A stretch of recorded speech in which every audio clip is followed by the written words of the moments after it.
excuse me, on the left over here, we have individuals who are religious fundamentalists, religious fanatics, and this is the expression, RT-PCR, real-time PCR expression of the VMAT2 gene. Over here, we have individuals. So let me complete. So over here, we have individuals who are not particularly fundamentalists, not particularly religious, and you can see there's a much reduced expression of this particular gene, the VMAT2 gene. Another evidence that supports our hypothesis for the development of this approach.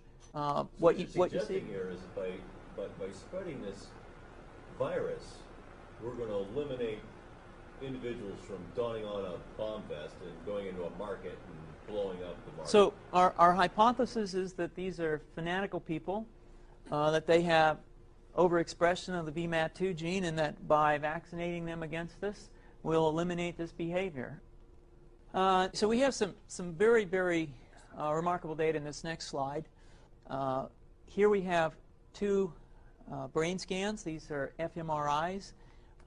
These are two different individuals with different levels of expression of VMAT2.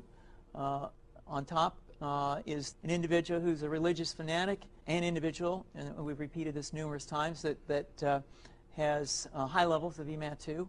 Now, this individual down here who had low levels of the VMAT2 gene, this individual would self-describe as not particularly religious. In marked contrast, here's an individual who would not particularly self-describe as religious, and when they're read a religious text, what you see is that this part of the brain called the anterior insula lights up. This is a part of the brain that's associated with disgust or displeasure on hearing something. So you're suggesting I take a CT scan with me when I'm evaluating people to determine whether I put a bullet in their head? So the data that I'm presenting here supports the concept that we're proposing, and I think that we would not propose to do CT scans or fMRIs on individuals out in the hinterlands of Afghanistan.